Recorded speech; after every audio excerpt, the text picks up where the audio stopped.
I go in this meeting, we sit down, and the higher ups of this firm come up to us and say, hey, so Tony's out of here. Whatever, he's gone. The accountant's gone. He's been struggling the last year, I guess. And he did all my stuff, my GST, my everything. And he told me everything was up to date. They come in and tell me, hey, actually, he fudged your books wrong, our company and mine.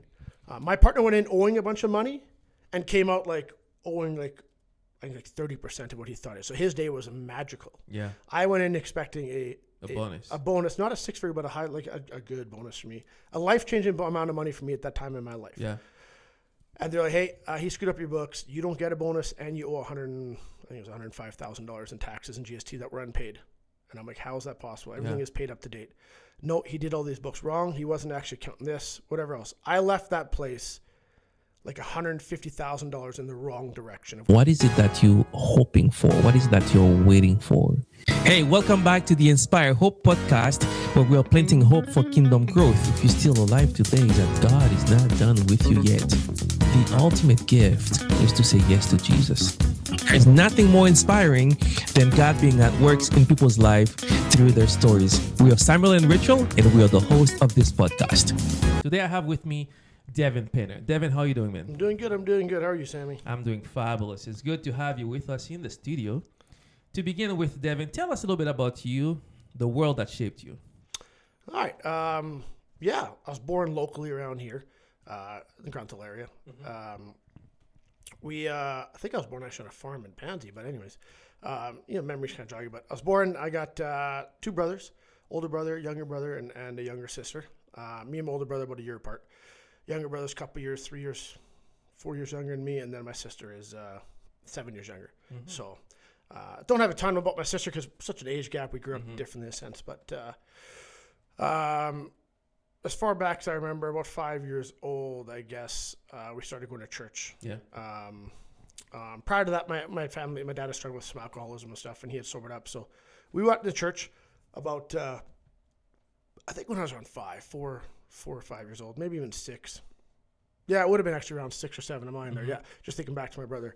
Because there was a circumstance that led to my dad kind of changing his life a bit.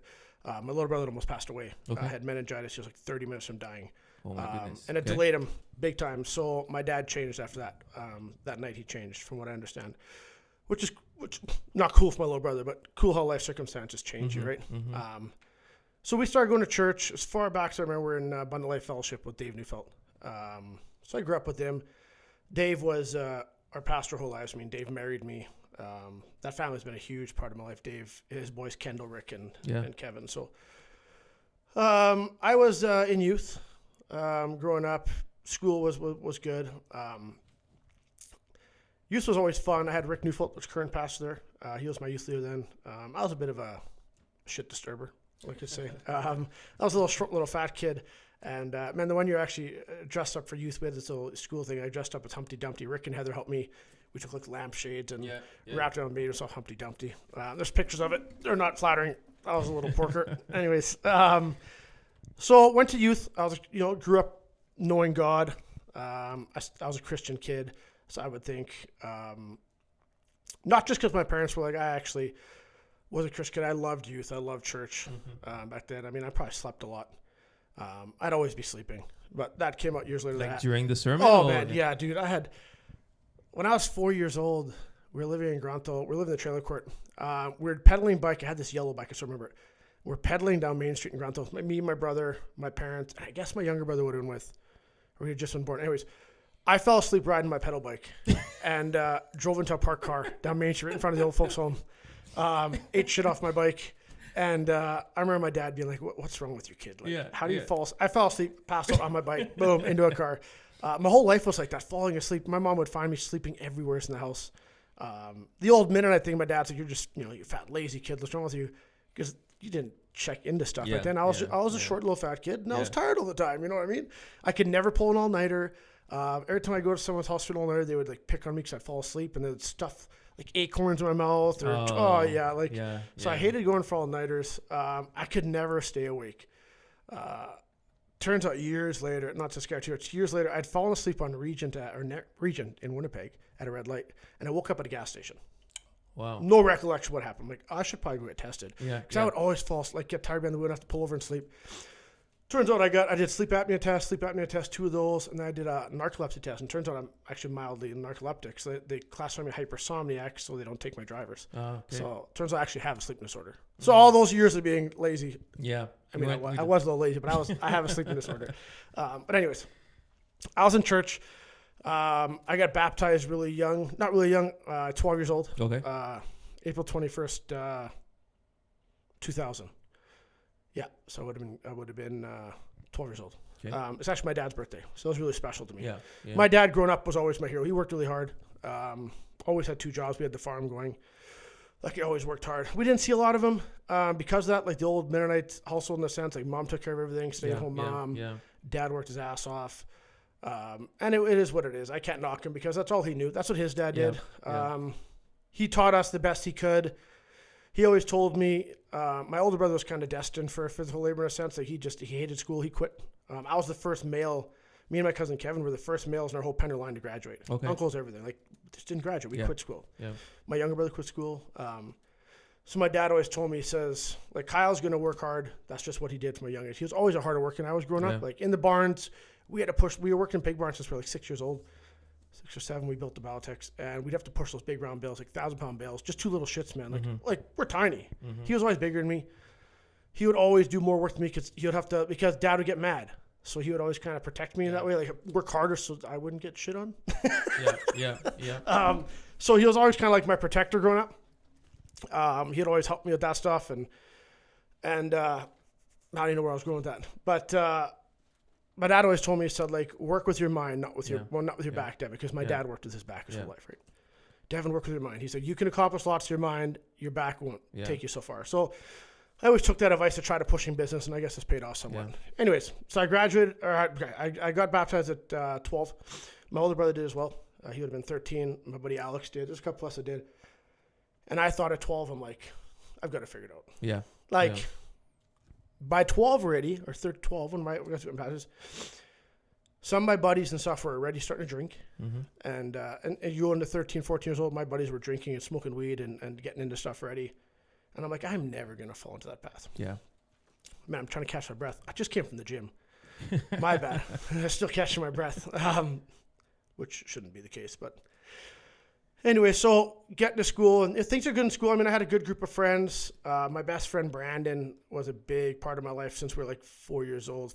We were shared the bus seat. Yeah. We were a mile from each other. He was a good kid.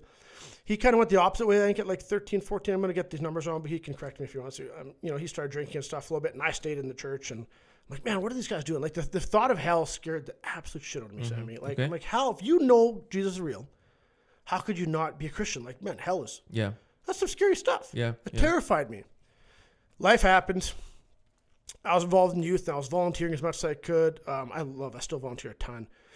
Even when I wasn't being a Christian, that's never left me. Like, I have those morals that my dad instilled in me from the Bible, is like to volunteer, to help the needy, always, always helping people. That's never left me. That's those morals I have where I am in business stuff is big time because of the Bible, right?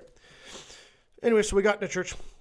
We got 14, 15. I lost my friends group. My buddy Brandon, who was my best friend, he kind of went, so he was the drinking. I kind of went away from him there. And then he came back to Christ, and I kind of went the other way. Okay. So it's like here's a crossroad, right? Yeah. So Brandon's brother Adam, my brother, best friends, his younger brother, my brother, like, we all had the same age groups, and our sisters too. So we all hung out as a family, like not our parents, but we built teepees in the bush. They're still standing. I think they're still standing. Man, like, we did good. Anyways, so later on, about 15 years old, I started drifting. All right, not bad, but I started drifting, hanging out with my older cousins, and we'd already done stuff like we got exposed to, not to Bachelor, we got exposed to pornography at like a super young age. I think we were watching pornography at like 8, 9 years old already. Like on TV, like hardcore. Yeah. I don't know how hardcore it was. I mean, it's weird because I still haven't. I can't remember nothing about my childhood. Okay. But I remember some of those videos. Remember some of those. Yeah. And boy, I tell you what, marriage ain't like that. No, marriage isn't like that. That's for sure. Yeah, I don't own an ambulance. Yeah. So I mean, no. We got busted for it. So my dad would go to my cousin's place, and he, like, I guess Haiti, you probably. We used to have these massive satellite dishes. Okay. Yeah. Massive. And no matter what channel you go to, it always turns a certain way to get to that channel. It's Yeah. not like now, right? Like the dish had to turn to hit these channels. So Dad would watch through the bush because we had to show through the bush to my cousins, and every time we go, the dish would turn a certain direction. So Dad caught on. We're watching the same crap over and over again. So he sends my little brother to investigate. Timmy, my little brother. I'm going to send Timmy with you guys to Jeremy's. I don't care. Yeah. He comes, so we were watching whatever, and we convinced my little brother that we're watching Mickey Mouse. So he comes home, and Dad's 6. What are you watching? Oh, they're watching Mickey Mouse, Dad. Yeah. Yeah. We're safe. Yeah. we got little Timmy convinced, right? Then I remember driving this old Dodge truck, and my dad, it's my brother. I think I was in the middle seat. Yeah, because my older brother would have been the bigger brother. So he's on the outside. And my dad said, "Are you guys watching porn at your cousins?" Yep. My brother's like, "Nope."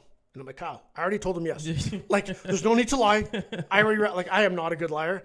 Kyle, my brother hated that. Remember, like, I would always rat us out because I wasn't good at lying. Yeah, so I don't even think we got a licking, which is quite surprising. I thought for sure we got a licking. I don't think we did. We got lickings for a lot of stuff, sleeping at church. But I think that was more a moment like you figured, well, beating the kids is not going to help the situation. Yeah. Whatever. So I mean, that shaped some stuff in the future with some stuff. But let me stop Yeah. you. Sorry. Now you are a dad. What did you learn during that time that you can transfer to your kids now? well, I don't have sons, so I got two Okay. daughters. Yep. I know girls still watch pornography. I know that. Like, I'm hoping not my daughters, but I know there's still that. Yeah. Obviously, it's a very male dominant field. But what did I learn from that from my dad? Well, I mean So that was, I would say, at that point in our lives, that would have been one of the worst things we would have done. I would think so. I mean, my dad could attest to it, but at that point, that was probably the worst thing us kids collectively did. Yeah. So my dad could have took that opportunity. We got lots of spankings, man. I got lots of spankings because we wouldn't listen. So we got lickings.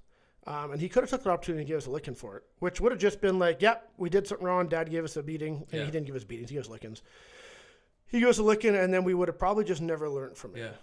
Because it's like, oh, okay, it's over now. But the fact I think that he just talked to us about it, explained, I can't tell you the whole conversation because I can't remember it, but I remember, like, I swear we didn't get a spanking. I think that shaped it like, okay, well, there's a level to what a spanking is going to solve, and then there's stuff that needs to be dealt with in a conversation and being taught why this stuff isn't healthy for a young male, right? Yeah.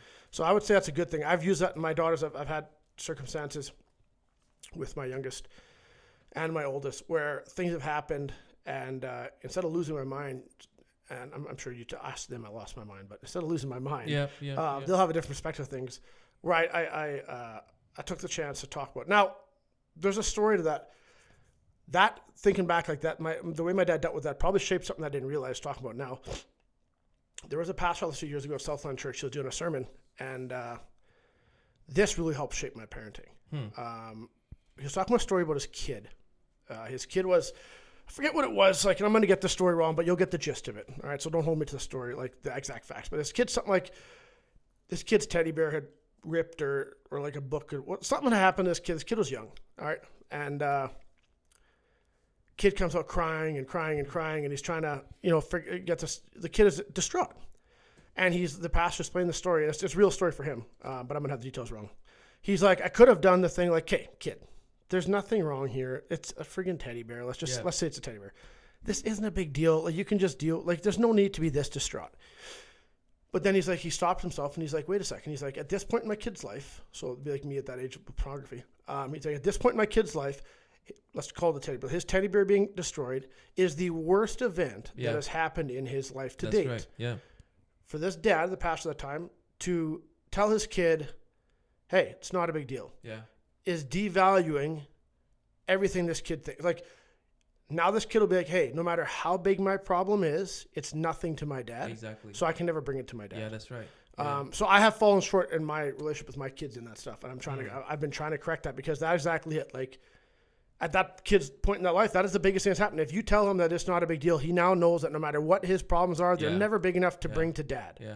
Because dad will just be like, it's okay. Yeah. But it's not okay. So if I'm hearing you correctly, because I don't want to fly over that, because again, for me, who has 3 kids, it's something I need to pay attention to. Like, when something happened to them that might be massive in the world, and for us, it's just like a switch you just turn on and off. Just don't worry about it. It's nothing. How many times do we say that as a father? A lot. Yeah. Right? So what I'm hearing is like to slow down, try to get into the world and try to understand what they are going through and try to respond not by saying it's nothing, but try to experience what they are going through and try to explain. You got to bring yourself to their maturity level Yeah. and their life experience level. Yeah. So that whole thing at Southland Church with that pastor there actually changed the way I do business as well now. Tell me about that. Because now, after I heard that, I mean, I'm still growing as a boss and, as a partner. I have business partners and I'm a boss and I'm still growing because, man, I screw up so much. But it changed the way now when, lots of guys always come to me with their problems or even friends in Bible study, this, that, they come to me with problems. Like, well, yeah, but you've got worse problems, Devin, because, I have 4 or 5 different companies and I coach people online, for Strongman, and I do all these different things, the business I'm involved in, real estate, rentals, yada, yada, yada. And they're like, well, yeah, but your problems are bigger. And I'm like, no, but they're not. Mm-hmm. So by them saying that, they've already devalued their problem naturally because they look up to me. They come to me with advice and they're like, hey, let's say it's my wife told me I'm a piece of shit or whatever this and that now, and they're distraught because to them this is the worst circumstance they've dealt with. Yeah. And I've had to slow down now and in business for the last many years after hearing this, and I'd be like, okay, hold on. Because they always divide. Well, I know this isn't a big problem for you, Devin. You deal with bigger problems and this and that, but this is, I'm struggling with this and this and this. And then they divide themselves. I'm like, no. To you, this is the worst thing that's happened to you. You could be 30 years old. And this could be the worst circumstance you've ever dealt with. Yeah. By me saying, yeah, my problems are bigger, it's just me telling them that you're not worthy. Yeah. You're not worthy of even having drama. You shouldn't be depressed because your problems aren't that big. Yeah. And so I had to learn to not do that. And I probably still do that. There's probably people that'll say I've done that. And I guarantee I have. Yeah. But I really try to take myself back now. And I just have to, because sometimes I'm short, I don't have time or I'm just I'm stressed out and I don't want to deal with it. I'm like, no, wait, they're coming with a problem. This is a big problem. This is something they're struggling with. And at the current time in their life, this is the biggest problem they have. Yeah. So I take myself, okay, now I got to go to their maturity level in life. And what I mean by mature, not that they're immature people, but I mean it'd be like if there's a business problem, but it's a very small business. It'd be like, I got to bring myself to their business level, what they've accomplished, their marriage problems, if they're dealing with stuff at home. And I got to look at it through their lens now. And I got to take into account their personality. Yeah. How are they going to respond to this? And then I can give them advice based on that. And I got to realize that my problems aren't bigger than theirs. Yeah. In their eyes, I've got bigger problems, but because I've grown in business and grown in as a human, in my marriage and stuff, I'm able to handle bigger problems in a sense, or more intricate problems. I say not bigger. They're not bigger than anybody else's. Yeah. They're just different problems because I'm at a different level of my maturity level in my walk. It'd be like my Christian problems. If I'm like, man, Sammy, I'm struggling with, which I do struggle with depression, but I'm struggling with. I don't hear God's voice. We've talked about this stuff. Yeah. You've asked me what circumstance your life has. Can you remember God in? I don't remember these things. To you, you're like, Devin, how don't you hear God's voice? How's this even a problem? Man, I'm just struggling with my prayer life. I won't pray with my wife a lot. I haven't the last couple of weeks. We've been getting into it. Awkward. But to you, you're like, how can you not do this? Mm-hmm. Well, because Sammy's Christian walk is here compares to me. And you will take your life and compare your Christian walk to another guy above you that you look up to. So when I tell you these things, you've got to look at wait a second, where's Devin at in his Christian walk? Yeah. Why is this an issue for him? Yeah. Why is he feeling vulnerable praying out loud with his wife? Why does that make him so scared that he won't do it? Yeah. But yet I bring you into at the same conversation, I bring in my wife, go to the gym, and you're like, Devin, I can't lift those weights. Oh, yeah, I know what you're capable of. Yeah. But you don't. You know what I'm capable of, but I don't know how to get there yet. Yes. Let me ask you this question, and I want to talk to you about you not praying with your wife as well, but we're gonna get into that. Yeah. But before that, you as a Christian man, you are in a world where strong men, and you are in a world where as a business owner, you're dealing with a lot of people, and the industry that you're in, which I wanted you to tell us a little bit about it. There's a lot of people who are not Christian. Mm-hmm. How do you stay positive, and how do you live your Christian life in your business? Man, so yeah, how do I? This is something I'm very faulty on, because I've really only got back into the church the last 3 years. Okay. I've been in and out of the church my whole life. We can get back to that. We can go to the Bachelor later and get to that. But the last 3 years, I joined a Bible study group with Kevin. He's been my comm group leader, and I've really found them I know the end is coming. Whether it's going to come for the whole world, whether it's coming for me, one day I'm going to be gone. Yep. And I don't want to wait for then, and then it's too late. If that makes sense, right? Mm-hmm. There's a song I listened to last week, and I forget the lyrics, but it was something like, Kid Rock is saying it when people are like, oh, Kid Rock, a great conservative, whatever. But it's like you can wait. Whatever the lyrics are, you can wait. Me and you want to hang out, and I keep telling you, no, there's no time. We'll make it work. Give you a rain check, and that's good until you can't. Yeah. Until it's gone. It's the same thing. You can change your life one day. A lot of people wait till the end. You can change. Well, I'm going to change one day, until you can't. Yeah. If you didn't change the time, you're gone. That's the end of it, man. So I realized 3 years ago, I really need to change for my daughters. My wife did all the work with our girls growing up, keeping them Christian. So like my girls are in the place they are because of my wife. Like she's phenomenal. But anyways, 3 years ago I started, and I'm like, I need to make a change. I did a couple years back, big change, and I was get back in the Word, and we started a church and stuff. We can get to that later, and then I just fell off again, depression. I started drinking and whatever, do my shit. Yeah. Now the last 3 years, I've really put an effort, and I am faulty. You can ask my workers and stuff. I am a very faulty person. I still have anger problems, so I still get mad at work. Yeah. I also just. It's not like it was every day where I used to swear about, but like I still have days where I'll get mad and I'll swear at people and I'm not.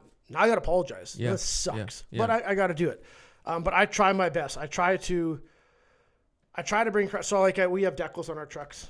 My business partner's a huge sports fan, so we always have the Jets logos. Yeah. Or a Bomber logo. He's huge. We have all our season tickets. That's his big thing. And I'm like, you know what? This time around, I need to.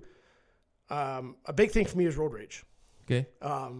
There's people have left us guru reviews because of me. Guy will pass me on the highway and flip me off, and I'll chase him down and try to pull him over and fight him. And like I get angry. Okay. And or someone will give me something, I'll give him the finger. So what I did to help curb that situation is I took the new truck I have. I didn't put any sports logos on. I put a cross on my back window. Okay. So now when someone pisses me off, I look in my mirror to give them the finger. I'm like, oh. Yeah. All I see is a cross, and I'm like. And it gives me a reality check. Okay. It's like putting safeguards up. If you've got a problem with pornography, you're going to put locks in your phone or you're going to put accountability app and send it to me so I see what you're looking at. Exactly. You're like, well, I don't want Devin calling me out. Yeah. By me doing that, it's a bit of okay, whoa, I got to stop giving people the finger. I got to be a better person. Yeah. So it helps me put this down. Yeah. So at work, what I've been doing is one thing that's a positive of mine is I'm never really scared to talk about what I'm into. If it's strongman, I'll talk about it to anybody. Okay. If it's business, I'll talk to it. It's something I'm passionate about. When it came to change my life back to Christ, I'll talk to anybody at work about it. I don't care if you like me or not, or deep down I probably do, but like I don't care if you agree with me or not, because I have a couple workers who are atheists. So I would say when I changed life 3 years ago, there was maybe one guy in my office that was a Christian, and that was one of my business partners, Robin, in my office. I think that would be about it. Since then, the dean's working for me. He changed his life. Got baptized this last year. He's working with me. So we got another Christian, and then my buddy Beeks came over, hired him. He recently got baptized. He's a big change. So it went from no one in my group, in my circle at work, to now my main guys I deal with every day are Christians. So we actually now sit at work in the morning. My business partner doesn't like it because we're paying guys to sit around, but he'll forgive me. We talk about business stuff. We also talk about God. I message my guys all the time on Instagram. I send different quotes, or I had the opportunity to actually pray with my workers the other day at work. I got another story about something that happened to me a little while ago. You bring it up later about not listening to God. So when you're saying it, where have you seen God work? I got PP slapped by God. I say like he gave me a reality check a couple weeks ago. Yeah. So I get to that, but that's how I brought in business. I try to just lead by example. I had a guy a couple years ago. My one worker, he's atheist, or whatever. He just doesn't believe in anything. He thinks we're all worm food, and I always bug him. He always uses God's name in vain, and every time he does, I'm like, man. I said, you know God more than me because you are constantly talking about this dude. Yeah. He's like, shut up, Devin. But I remember years ago, we're talking when he's getting a bunch of stuff, and we had a long conversation. He's like, Devin, he says, I don't believe in God. I don't believe in any of this. He says, but if there is something out there, he says, the way you run your life and the way you help people and stuff, he says, that's got to be what it's about. And I'm like, oh, like you said something along those lines, like the way you help people and the personal traits you show in your heart for everybody. If there is something out there, I believe you've got it. Wow. And I'm like, oh, that is very interesting, Devin, because like I think I told you that before. Like God created us differently.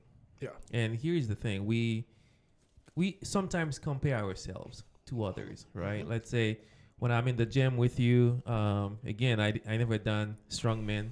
But you did, and you kind of like, when you're lifting, I'm kind of like, my goodness, I'm older than the guy, and I cannot lift the way he lifts. But I'm comparing myself to you, That's physically.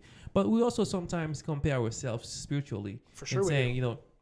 so-and-so is holier than I am. My wife is more spiritual. You said that before. My wife is more spiritual than me, or so-and-so. There is a passage in the Bible, a passage in the Bible that's really opened my eyes to see that. In the book of Isaiah chapter 1 to chapter 5, Prophet Isaiah is pointing fingers to the people and saying, the donkey knows its owner, the dog knows its owner, but Israel doesn't know God as their owner. So throughout the whole chapter 1 to chapter 5, that's what the prophet Isaiah is talking about. In chapter 6, there is a chaos. Chaos happened that King Uzziah died. And everybody is going crazy because Assyria in the north is coming. Okay, I'm making a point telling you the story. Yeah. Assyria in the north is coming, and this nation, they create fear. So when they capture another nation, what they did to the nation they captured is unspeakable. Like, it's terrible, right? So now Israel, they know that their king died, so Assyria gonna come and put them into slavery. So chaos. Prophet Isaiah went into the temple, and it's the verse 1 to verse 3 says, he saw the Lord. He saw the Lord seated on his throne, high and lifted up. So there is a lot of theology in there. But what he saw also is like, he saw the seraphims singing, holy, holy, holy is the Lord. And Isaiah went on his knees basically and said, I'm hooped. I'm done. Okay. The guy was calling people sinners and calling like, you don't know God and blah, blah, blah. When he come face to face with God, he said, I'm done. I'm hooped. He said, I'm a sinner. I live among a people of unclean lips, and my eyes have seen the Lord. Because he knows you cannot see the Lord with sin in your life and still live. He knows you cannot see the Lord, period, and live. But now God is giving him an opportunity. Like he saw the Lord high and lifted up, seated, and the train of his robe filled the temple. And he said, I'm done. I'm hooped. I'm dead. The guy was comparing himself to the other people who were saying, you don't know God. You're not following God, blah, blah, blah. And now when he come close to God, he kind of like, I'm done. Let's take another example. Peter. When Peter was in the boat with Jesus, after they catch a lot of fish, Peter looked at Jesus. He said, basically, get away from me. I'm a sinful man. The truth is, yes, you might compare yourself with so-and-so. You are holier than me. Like so-and-so is holier than me. But when both of us come before the Lord, we are both sinners. But sinners saved by grace. So here's where I'm going with that. In the world that God placed you, there are people you're going to be able to connect with that I will not be able to connect with. Okay. There are people you're going to be able to connect with your language. I will never be able, well, I don't want to say never. I will not be able to connect with. So instead of trying, I would encourage you not to compare yourself when it comes spiritually and saying so-and-so is holier. Let's say, I want to be like Jesus. Okay. Yeah.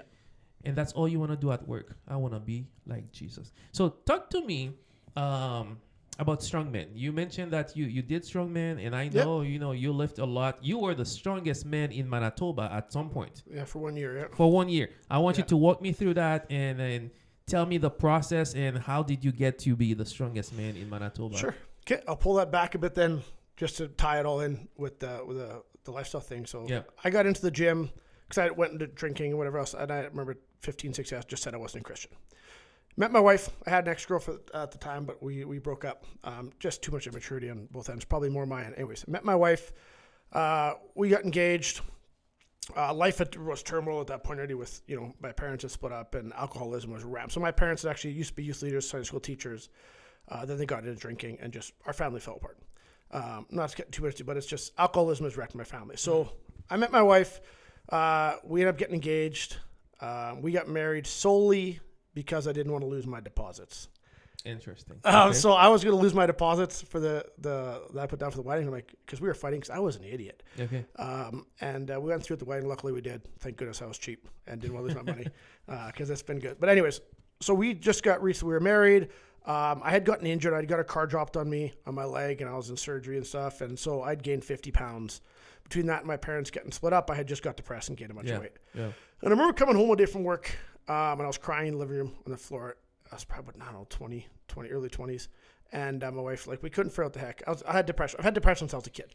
And I'm like, either A, I'm going to kill myself, B, I'm going to go to the doctor, or C, I'm going to go to the gym. She's like, well, go to the gym or the doctor. I'm like, I don't want meds. So I went to the gym. Yeah. I've never left. Yeah. That was 2008. So I would have been 21. I've never left the gym since. So the gym's my way of dealing with depression. Okay. So anyways, I start training. 2010, a buddy of mine comes to me and he's like, hey, we're trying strongman. Sure. You want to come try it? Yeah, I'll try anything. I don't care. Yeah. So we drive out to Altona to this chicken barn. Minus 30, no heat.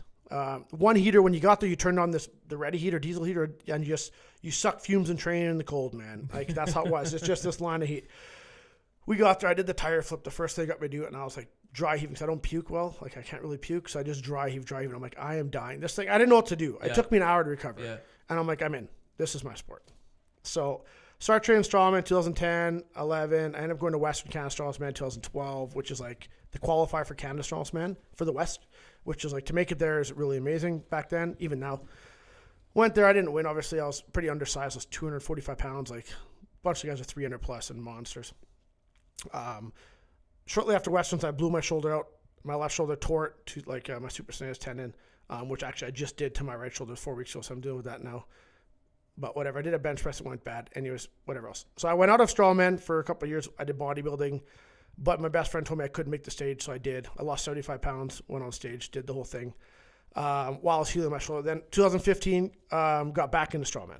I'm like, 2015, I bodybuilded, then I got back into strongman. Like, God, this bodybuilding stuff is gay. I don't want it. So I went into strongman and did strongman 2016, won my class, and then I went 16 or 17. I went to Canadian Nationals. Okay. The first Canadian Nationals ever held. It's pretty cool. Amateur Nationals. Placed 8th in my weight class, the 105 kilogram, cut some weight. I didn't do great, but I placed 8th. And then that was the end of strongman for me. For then, depression hit again. I'm off the deep end again because my depression was always up and down. Went into boxing. Got into boxing. I've always wanted to box since I was a kid. So I did boxing. I did a heavyweight fight. I won that convention center. We had a big event. Fast forward a bit.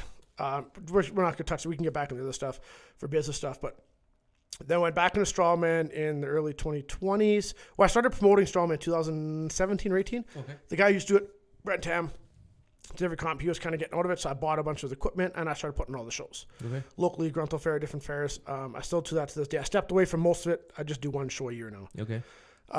Anyways, training hard in the gym. 2021, 2022, I was training strongman again. And then 2022, I won Manitoba Strongman. So probably one of my worst preps into a show. Mentally, I was just struggling. We opened up our own gym there and stuff, but I just wanted to win one open show. That was always my goal in strongman. You know, some guys want to go pro. I should have went pro. I just could never keep my mental game together long enough to run a couple of years and go pro. But yeah, winning that event was the pinnacle for me. For me, I know it's just a small event, but for me, that was all I wanted in the sport. Was I just wanted to win an open show, a title in front of my family. So my parents were there. My dad was there. He ended up getting dehydrated and passing out. So he ended up not being able to finish watching it. But my brothers were there. I have pictures with him. My mom, my family, my sister, everybody. So that to me was, that day was on fire. Like, I won by a massive margin. So that year I was considered the strongest man. There was another guy I competed with, Tyler. He wasn't there. He was the current, after that, he won the year after. And it's like, he's a pro. So what would happen the day if he was there, I'm not sure. But that day I was on my game and it went well. And that was, to me, that was a highlight for me. So in this world, there's a lot of unbelievers in this world. Oh, yeah. Right? I mean, the world of strong men and all of that. How do you think you can be an example? Well, like I've met so many. Most of my friends are all through the gym, or business in a sense. So I have friends now that I coach, buddies of mine that I coach. That, you know, as you get to talk to them, I find out they believe in God. Yeah, they're Christians. So we get to bounce these things off each other now. Okay. The more vocal I am, the more people in the scene actually reach out to me very quietly. Like now. Yeah.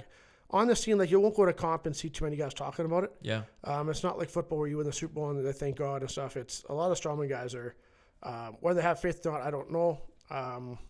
But it's amazing behind the scenes how many of them will private message you or private. My buddy Mike, Pastor Mike, he's my best friend. He's down in the States now, but he was a pastor here, and the strongman guys always called him Pastor Mike. They have a lot of respect for him. It was amazing how many guys in the scene would reach out to him in privately to talk about God, but they would never do it publicly, right? I see. Which is, it doesn't matter. You don't have to do it publicly. So I think there is ability for me to reach people. I've kind of stepped away from the scene a big part. Tyler's taken it over, and he's doing a great job with it, like in terms of promoting. Yeah. He's a wrestler. Yeah. He's way better promoting than I am. I'm good at running shows. I ran amazing shows. They were efficient. They were on time. Yeah. We were known for that. But in terms of reaching people, now I think I'm just doing it through the gym. Okay. Like, I train by myself at the gym quite often. I don't really have a training partner. I mean, you come, but I'm so over the place, I can't be committed to time. It's like I've left you hanging so many times, so it's just best I just do my thing. But, people seem to always respect me that way. So whether it's at work or whether it's in the gym or whether it's doing podcasts. I mean, I used to have a podcast, right? Okay. You look up my name, you'll see a podcast called Strong and Petty. It was actually, we did really good.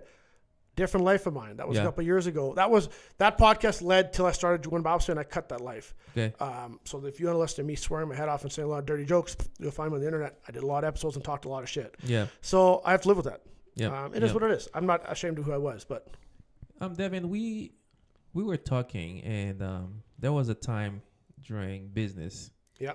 And you were expecting a bonus. Yes. You didn't get that bonus. No, that was a dark time.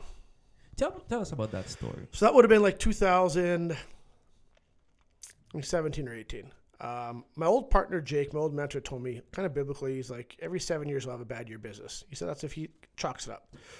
Anyways, that came out to that year. We had went in for, just the way it works, we have a salary system we take, and then we take a small bonus into our holding companies, and then we bonus out profit share at the end of the year. That's how we take our income. So our salaries are way less, and we live off of our year-end bonus. That's what pays us for the year. So if the company doesn't do well, then I am not living that year. So I go in. I've got to make this payment to Red River, or to my partner, Scott. So we were 50-50 partners, but he financed me the last quarter, and I had 5 years to pay him. So I had to make this big payment to him, and which was really nice of him to do that because it gave me real opportunity. But I go in and meet these accountants. We're at this Craig and Ross building high up in the fancy accountants and this and that. And we had an accountant with them. I forget his name. It doesn't matter. I just remembered it, but it doesn't matter. No one's heard from him in a little bit. We weren't sure something was going on with him personally. From now, the after story, like I found afterwards, like his family had left him from what I understand, and kids weren't talking to him, and he was going through probably the darkest time of his life. At that point there, I wasn't a Christian. I go into this meeting expecting a big bonus, to me a bonus big enough to make my entire year payment to my business partner and not have to worry. I have a big house here in St. at that time, or a house. I'm financed up to the tits, I call it. Like I'm financed out to buy Red River. I had financed everything I had to buy in the company, and we're doing well. I've got the gym starting. I've got I'm doing a little bit of coaching on the side. No real estate, nothing like that yet. I'm living a good life. I've got money coming in. Things are going well. We got a camper, a new to us camper. It's a youth camper. I got I didn't have any toys yet then, but a camper, this and that. My old car that I did a job for. I'm excited. I go in this meeting. We sit down, and the higher ups of this firm come up to us and say, "Hey, so Tony's out of here. Whatever. He's gone. The accountant's gone. He's been struggling the last year, I guess. And he did all my stuff, my GST, my everything, and he told me everything was up to date. They come in and tell me, hey, actually, he fudged your books wrong, our company and mine. My partner went in owing a bunch of money, and came out owing I think 30% of what he thought. So his day was magical. Yeah. I went in expecting a bonus, not a six-figure, but a good bonus for me, a life-changing amount of money for me at that time in my life. Yeah. And they're like, hey, he screwed up your books. You don't get a bonus, and you owe $105,000 in taxes and GST that were unpaid. And I'm like, how is that possible? Everything is paid up to date. No, he did all these books wrong. He wasn't actually counting this, whatever else. I left that place like $150,000 in the wrong direction of where I thought it would be. Mm. And I'm like, I don't have it. I had actually sat at the table with those guys, and I looked them all in the face, the higher ups and my partner, and I just told them, I said, this is the kind of money people die over. Mm. And I first told him, like, if I'm going to lose my family in life, he's losing his. Mm. Like, I was that mad. I'm going to kill this guy. Mm-hmm. What do I do, right? I'm not a Christian. I have no coping mechanisms. My parents aren't business people. They were at the time, but I didn't grow up with that knowledge base, right? Yeah. My business partner has a family's business. He's got business degrees, everything. I don't have that. I graduated at 51, man. I don't got this kind of coping skills. I left that place that day. I was driving home, and I'm like, I can't do this. I've dealt with suicide thoughts since I was a kid. Okay. So that to me is, there's like, even, I should say till recently, it's been better, but there was a day that goes by that I didn't think about just ending it.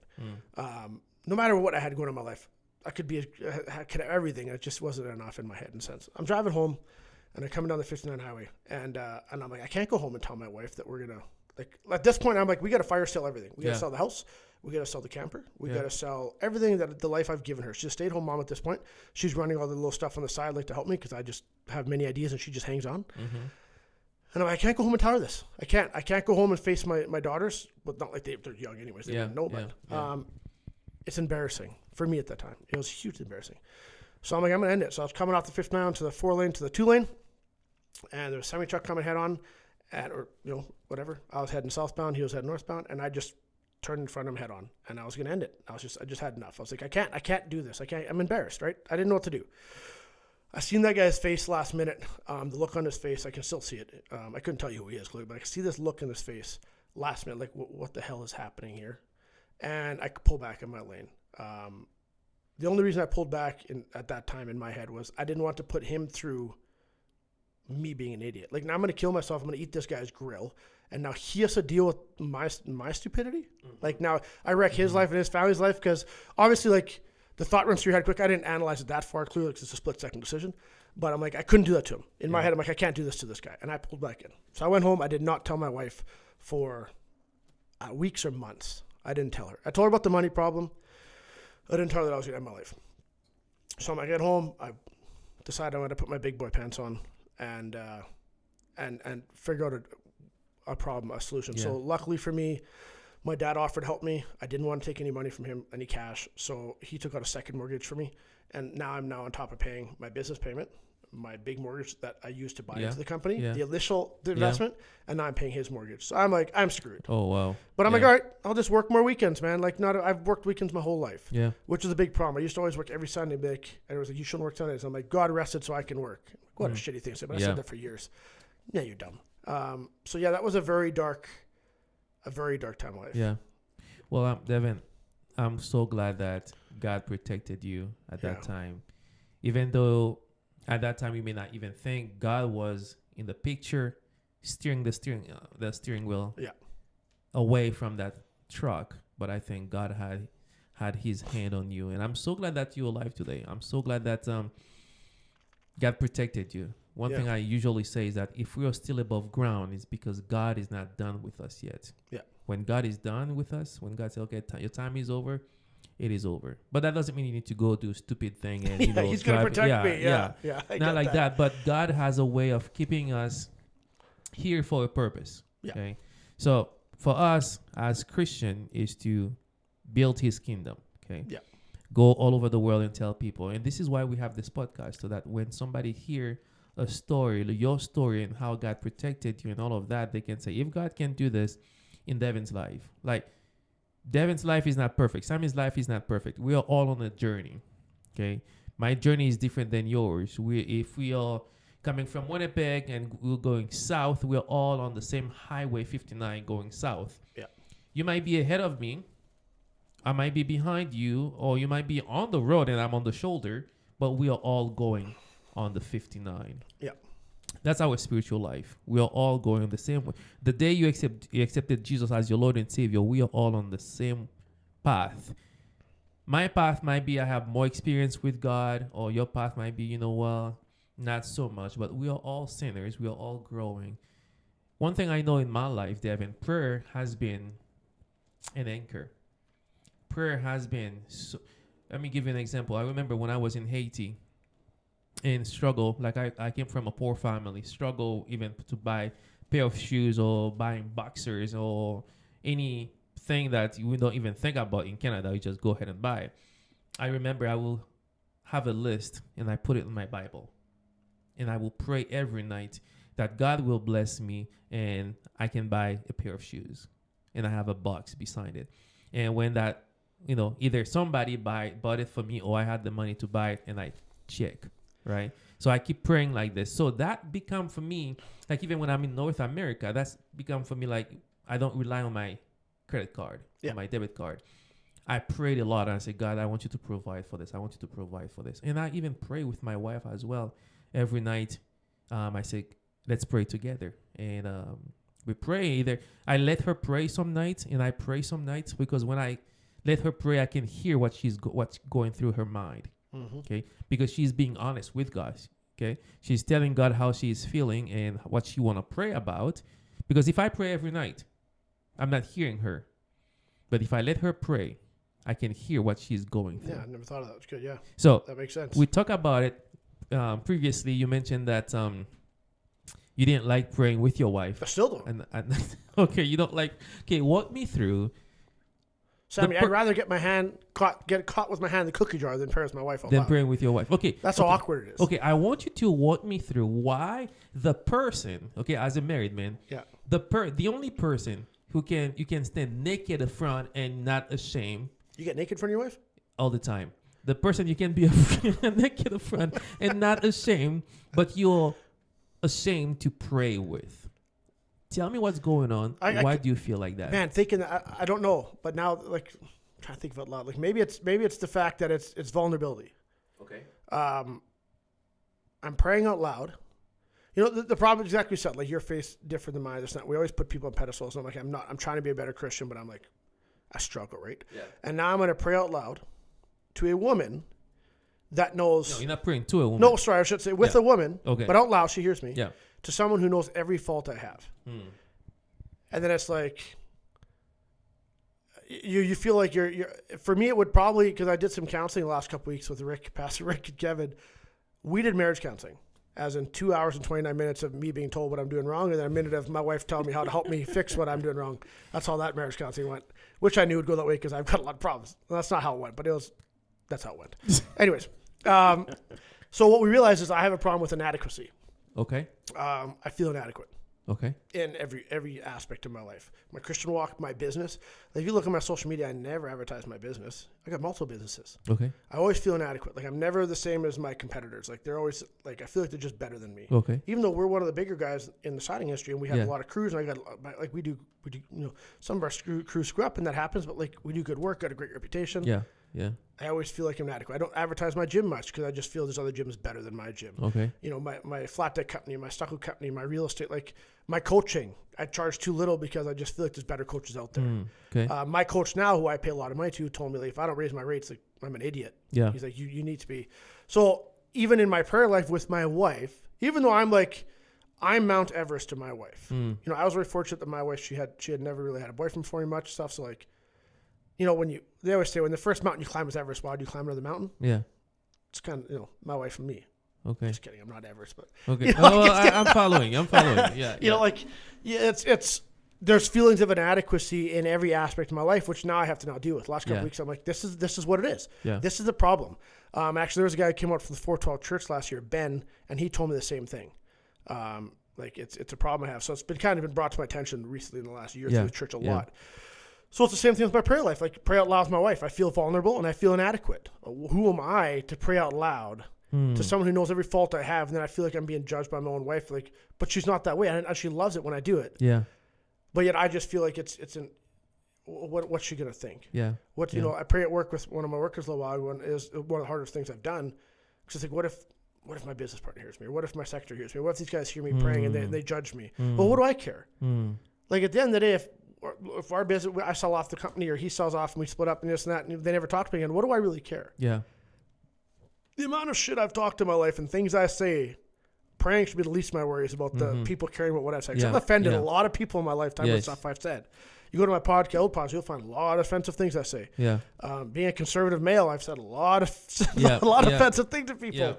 Yeah. So that's it for me. It's inadequacy. So luckily, our comm group leader, Kevin, he's also one of my close friends. He was my best man at my wedding. He's been challenging us big time. You need to be praying with your wife. You need to be praying with your wife. For 3 years, he's been hounding us. That poor guy has got resilience because, man, does he won't give up. He deals with some crap at our group. Yeah. We put that guy through the ringer. That guy's going to be, he's like a beaten puppy at this point. he's not a violent guy. So like, just going to beat us up. We don't listen. Yeah. Like we're all bigger than Kevin. You know what I like about this episode, Devin, is that most of our guests, they went through something in the past and they come out victorious. You know, they are telling you what God did in the past and how that changed them. And I feel like you're still on the journey. Okay? I'm still in the changing mode. And and it's not like refined. It's still the process still going, still learning, right? And what I really like is that, it's awkward, but because you said you did it a couple times. Yeah. Like I just did it 2 weeks ago again. I don't know why I haven't done it since, but it's like, I'll do all sorts of other weird crap in my bedroom with my wife, but the praying is where I draw the line on how awkward things are going to be. Yeah. Like, it's a vulnerability thing. Before I forget that what you just said, I feel like you're in the middle of it. So I was playing in band this morning, church. I was playing slapping the bass up there. And my buddy Mark Lehman, great guy. He was our first group leader in our Bible study. Actually, no, Kevin was, but he was in our Bible study. I've always liked Mark. Knowledgeable guy in the Bible. Always so positive. Kind of pisses me off sometimes how positive he is. He's always got a positive outlook on life. Just him and Kevin both. These guys just live. They seem to always find happiness in bad situations. Like kind of they're the opposite of a buzzkill. Like when I'm depressed, they're my buzzkill. They're trying to get me out of it. Yeah. He comes up in the middle of playing, and he comes up and he's like, Devin, I hate to stop you playing. Because he's done it a couple times. Every time I'm up, he's like, Devin, I just feel like God's telling me I got to come talk to you. So he comes up, and so the band, I'm a big part of keeping the beat going, and I shut the bass down and listening to him. And he's touched exactly what you said. He's like, Devin, I got an image in my mind 2 weeks ago seeing you up here. Oh, because where it was. He's like, but last week I wasn't at church. I thought it was, but I wasn't. Don't know where I was. Anyways, so I couldn't find you. He was at my place yesterday picking up a compression tester, tested sleds and else, and he tried it. He's like, I came to mind then, but I just didn't talk to you. He's like, and God's telling me I have to talk to you today.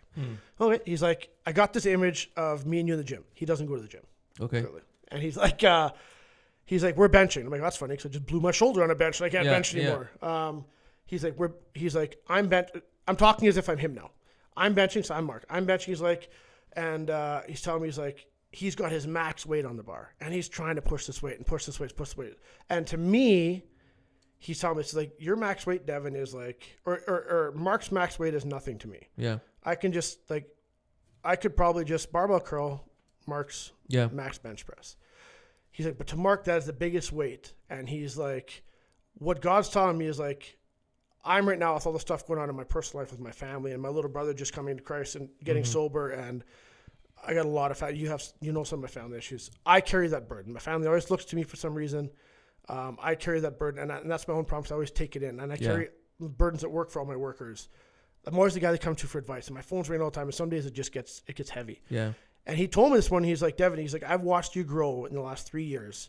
He's like, I know you feel like you haven't grown, which some days I'm like, man, have I even accomplished anything? He's like, but man, he's like, you've grown so much. He's like, I know you're in the middle of your journey and there's so much more. He's like, what he says, like right now you're pushing a rock uphill and that rock is heavy. Yeah. He's like, but you're going to crest soon and then he's like, when that rock gets over that hill, it's going to be glorious. But he's like, what God's telling this morning, he's like, what God's telling me is like that weight that you're bench press right now, that's your max weight. He's like, in his vision that he got, he says, Devin, you were God and I was you. To God, my weight isn't heavy. Yeah. But to me, I think it's too heavy for me and I just keep failing at it. He's like, and you need to give that to God. Wow. That's what he told me. And that relates exactly what you just said. Lots of guys you talk to, they're at not the end of the journey, but they're past that hump. They're like, they're on the downward spiral, man. Life's going good. They're ministering to people. They're changing lives. Yeah. They're praying with their wife. Because they're praying with their wives. Their marriage is amazing. Their sex life's amazing. Everything. My stuff's good with my wife, but like, I feel like I'm in that journey and that vision plays exactly what you just said. What are the odds you're going to tell me that when he tells me that 3 hours going to church up front? And just to be clear, we don't go to the same church anymore. No, we don't. No. Yeah. So I wasn't there to see you slapping the bass. No, you weren't because you slapped the bass in your own church. Exactly. Well, here's what I want you to walk us through. How did you feel the first time you prayed with your wife? Oh, man. How did I feel? I think I would have rather proposed and asked her dad for marriage again. That's, it was awkward. It was so awkward. What was awkward? I don't know. Just praying out loud. Just doing it. Once I did it, I'm like, that was easy. Yeah. Starting it. Okay. But then it's more awkward after because now she's excited. Oh, you prayed with me and stuff. And then she gets all like, oh, you're so amazing. And I don't do compliments. I hate compliments. Really? So now I hate acknowledgement. So I feel inadequate. And a big problem with that is I hate acknowledgement because in acknowledgement, I don't feel I did something worth acknowledging. So when someone acknowledges me, I feel inadequate. I don't deserve the compliment. Okay. So she's afterwards just like, oh, this is amazing. Oh, you're turning to the godly husband I want you to be. Yeah. Let me let's get naked and have no. No. No, I don't need acknowledgement for doing something so what bothers me about it is when I do it, I often don't do it, I think, because I don't want to get acknowledged for finally doing it. Okay. But I need to be doing it. Yes. So I'm terrified of her acknowledging and giving me a compliment for it, and it bothers me. Like, no, don't give me credit for something I should have been doing for 20 years as the head of the household. That's where my problem is. Like, don't give me credit for something I should be doing. Just let me do it, and then just don't say anything. Well, the truth is, Devin, sometimes we need the encouragement. We do, and I like encouragement. At the same time, I hate it. Okay. I feels good getting it, but I don't want you to say it. Yeah. Pretty stupid, right? Yeah. You know, there's Write me a note and tell me about it, Sammy. You know what I mean? Like, text me and say, hey, David, you're pretty cool. How many times you caught me and even text and I responded? I generally won't. If someone texts me something that you're made, I just generally don't respond. Okay. Or I'll say, yeah, maybe send him a thumbs up. Yeah. Or like my buddy Doug, he always sends me a black thumbs up. Yeah. Because he's a black dude. Yeah. I never caught, the first time he sent me a black thumbs up, I'm like, why is this dude texting me a black thumbs up? And then I'm like, oh yeah, Doug's black. Yeah. Why did he send me a white thumbs up? Let me ask you this question, Devin, because you used the word inadequacy a couple times. Yeah. Do you think if you were the only person on earth, Jesus will still die for you? Yeah. Okay. Yeah, that's. So if Jesus will come and die for you, I think it's because you're worth it. Yeah. In his eyes, you're worth it. So I think it's a lie that the devil is feeding you with the idea. Oh, he's embedded it deep. Exactly. You're not worthy enough. Okay. Yeah. You're not worthy enough to pray with your wife. You're not worthy enough to have a company that's that level. You're not worthy enough to have a gym that's that level. You're not worthy enough to coach people and charge them this amount. You're not worthy enough. That's a lie from the devil. And talk about a lot. I can backtrack that now just thinking about this. And this might be the first time I put this together. Maybe the second time, because we might talk about it last time. When the podcast failed, we have to redo this now. But it stems back to a time in my life when I was getting married. And the night from my wedding, I got someone I respected told me I was never going to amount to nothing. Okay. And if I think about this inadequacy, I could probably stem it back to that day. Because I don't think I had the issues before, because I was pretty pumped about my business. I'd brag about it. Not brag, but I was doing great. You should be proud, yeah. Yeah, I was doing great. And since that, if I could actually backtrack, it's probably since that day I stopped talking about the things that I do well. Like, my kids love that I was Maxwell Strong's man. They tell everybody. Yeah. I get embarrassed. Yeah. Because there were guys better than me that might have not been there. There's guys in the world that were in Maxwell Strong's man's like, it's like winning your local cross-country racing at the Hanover School Division. Yeah. You're big fish in a small pond. Yeah. Small fish in the ocean. So I probably, since that day, because the night before a wedding, I had a conversation with someone. They had told me that, we had a confrontation. They're like, you'll never amount to nothing. You're never, you're pretty much, you're a loser. You're this and that. And it was someone I highly respected. So that, I would say, if I think about it, if I actually just think about it now, that's probably the day it changed. Where I'm like, now I'm not, everything I thought I was doing great at, the person I looked up to the most at that point in my life just told me I'm not worthy. So actually, that's the first time I'm putting the two and two together here. Yeah. I would say I could probably put it back to that day. Yeah. Because this is the person I respected. This person was the person, the guy in my life who meant the most to me at that point. Just told me I'm not worthy. Yeah. And then that was, and because I wasn't a Christian at that point, I believed in God, but I wasn't a Christian. Yeah. Yeah. There's a difference between being a believer and a follower. I'll tell you that much. Yeah. I think that would have changed that. I didn't have God to fall back on. Yeah. I didn't have another male figure in my life that I could go to at that point. Yeah. I was running a business. My business partner now, Jake, my old mentor, he's retired now. He taught me a lot. But we're somewhat close at the point. Oh no, we weren't, because I had just left the company actually to try my own little company. So I had no one at the point to go to for advice. That was my guy to go for advice. And he just told me I'm not good enough that everything I've done to this point's not of value. So I could actually take that, and I could now talk about this first time I put that together. That was when it changed. You see the power of word. Yeah. You can encourage or you can break down somebody. Yeah. And the person that person was important in your life. Yeah. And that person said to you, like, basically, like you said, in your own word, you're a loser. Yeah. And that you take it with you to the bank and you put it in your life somehow you put that in the center and build your life around that stupid thing now. Exactly. And the one thing that pisses me off most about people, like that situation, is now the one thing that I struggle with the most doing to other people. Like, I'm known for making fun of people. I crack jokes and I Yeah. devalue people, and it's a joke, but I do that to a bad degree. My worst trait now would be what I'm most mad about. That's the biggest problem. That's the problem I have. So often the things I hate most of people are the things that I struggle with the most. I hate when people are late and then I'm late for something. You know, like I hate. That's funny how that works, because it's generally in a person with depression like myself who has a lot of self-hate, I guess, in a situation. The things you hate the most about yourself are the things you hate most about other people, because you're projecting them on other people. Yeah. Because I'm inadequate in my own life. I can't fix this shit. Yeah. So when he does it, he should know better, because he's better than me. Because and that can relate to the inadequacy. Yeah. You're better than me. So if I see you at the gym, you know, flirt with girls and stuff, Sammy shouldn't do that. Yeah. He's better than me. Like that's and I'm just like putting the law. That's kind of weird how that works, eh? Yeah. You know, it's Sammy doesn't flirt with girls in the gym. No, I do not. Please, for the record. He flirts with me. I have some figures that girls have with years of bench pressing. But you know, Devin, we can talk about that a little bit more. But maybe My body? For for another episode. But no, just the fact that, you know, a sentence, one word, or somebody said to you that, you know, I don't know how many years later, it still have impact in your life. Yeah, 18 years. And 18 years later, it still have impact in your life.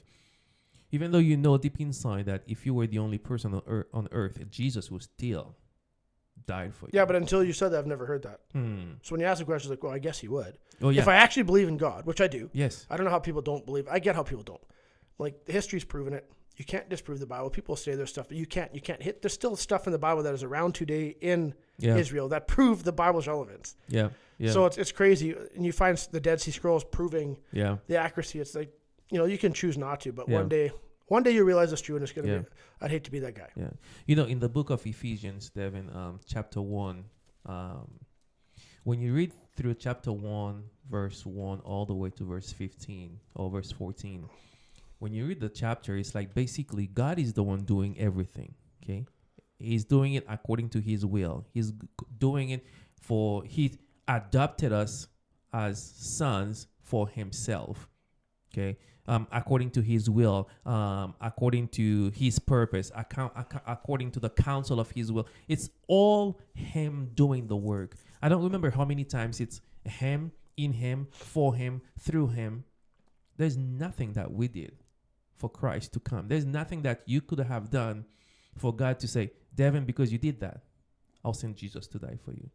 Devin, because you said that, I'll send Jesus to die. There's absolutely nothing. But what he did, because of his love for us, he said, I'm going to send my son to die for you. Because of my love for you, I want to reconcile with you. And this is why, for me, I know I'm worth something because Christ died for me. Yeah. I know I'm worth something because God made me in his image, in his resemblance. Like, if we know the creator of the world, you see, sometimes you know, when you go on vacation, you see how beautiful the beach or the scenery. The creator of the world created you in his image. Yeah. And he said, I'm going to put my breath in you. I'm going to send my son to die for you. Man, that makes me feel worthy. Make me feel something. Make me feel like somebody. Mm-hmm. So whenever you feel like I'm not worthy, I'm not adequate enough, I'm not this, I'm not that, you're better than me. Like I said earlier, when both of us come before the Lord, we are both sinner in need of a Savior. So now, I'm not saying that's going to change right away, but I want you to start thinking like, I'm going to tell people about my business because I worth it. Okay? Because Christ died for me. I said to my wife all the time, Psalm 139, verse 13 and 14, I am fearfully, wonderfully made. That's when I want to boast and I say, man, I'm handsome. And she will say, don't say. I said, I'm just quoting a scripture. Yeah. I am fearfully and wonderfully made. That's how God made me. That's how God made you, fearfully and wonderfully. And he said, you are worth it. This is why I sent my son. You're worth it when you have your business to tell people about it. You're worth it when you're coaching to tell people about it. You're worth it to pray with your wife and let your wife hear your heart being humble before the Lord. Not humble before her. You're being humble before God and telling God how you feel.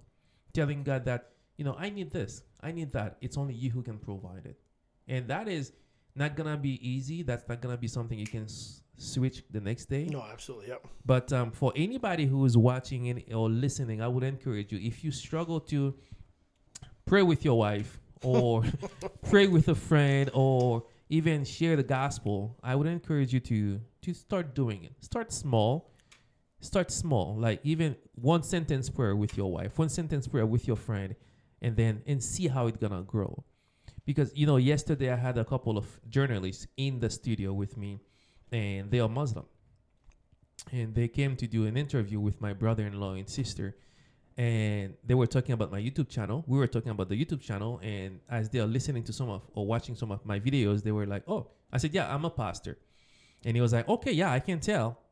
And when they left, and he came back with a Quran. He said, "I know you're a man of God. I want to give you this." But I was so busy doing other stuff. I felt like for me to run inside my house to get a Bible to give to him, it would be too much. But he was so proud of his religion. Exactly. To bring me a Quran and said, "Read this."